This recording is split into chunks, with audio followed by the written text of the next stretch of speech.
بسم اللہ الرحمن الرحیم۔ السلام علیکم معزز سامعین۔ کسی ملک کا ایک بادشاہ تھا اور اس کی ایک خوبصورت بیٹی تھی۔ بادشاہ کا ایک غلام تھا جو جوانی کے عالم میں بادشاہ کی بیٹی پر فدا ہو گیا۔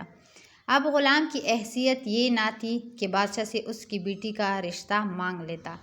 ایک دن اس نے ساتھیوں سے مشورہ کیا۔ ساتھیوں نے کہا کہ تمہارا دماغ تو ٹھیک ہے، بادشاہ کو اگر تم نے بتا دیا تو وہ تمہیں زندہ آگ میں جلا دے گا۔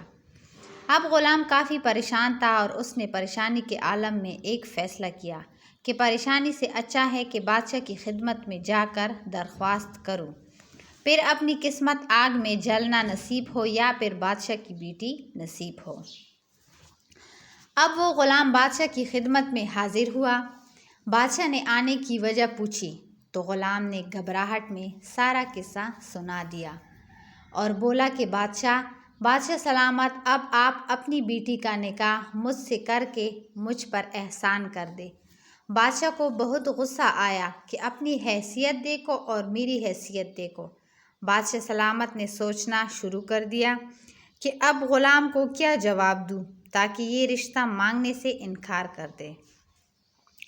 بادشاہ نے غلام کے سامنے ایک شرط رکھ دی کہ تم نے یہ پوری کر دی تو تمہارا نکاح شہزادی سے کر دوں گا، اور اگر نہ پوری ہو سکی تو جلتی ہوئی آگ میں جلا دوں گا۔ فیصلہ تمہارے ہاتھ میں ہے۔ اگر تم 2 بوری بچھو پکڑ کر لے آؤ گے تو تمہاری شادی شہزادی کے ساتھ کر دوں گا، ورنہ آگ میں جلنے کے لیے تیار رہنا۔ بادشاہ نے یہ شرط اس لیے رکھی تھی کہ اتنے زیادہ بچھو کہاں سے اکٹھے کر کے لائے گا، اور غلام یہ شرط پوری کرنے میں ناکام ہو جائے گا اور دوبارہ رشتہ مانگنے نہیں آئے گا۔ غلام یہ شرط سن کر بہت پریشان ہوا اور اس نے بادشاہ کی شرط مان لی اور اپنے کام میں مصروف ہو گیا، لیکن وہ کچھ پریشان سا رہنے لگا۔ اس کا باپ کافی دنوں سے اس پر نظر رکھ رہا تھا۔ باپ نے دیکھا کہ وہ کافی دنوں سے پریشان نظر آ رہا ہے تو اس نے اپنے پاس بلا کر پوچھا کہ تمہاری پریشانی کی وجہ کیا ہے؟ تو اس نے سارا واقعہ اپنے باپ کو سنا دیا۔ باپ نے بیٹے کو سمجھاتے ہوئے کہا کہ تم پریشان نہ ہو، میں تمہیں بچھو جمع کرنے کا طریقہ بتا دوں گا۔ باپ بولا، شام کو تم میرے پاس آ جانا، میں تمہیں بچھو پکڑنے کا طریقہ بتا دوں گا۔ شام کو غلام اپنے باپ کے پاس پہنچ گیا۔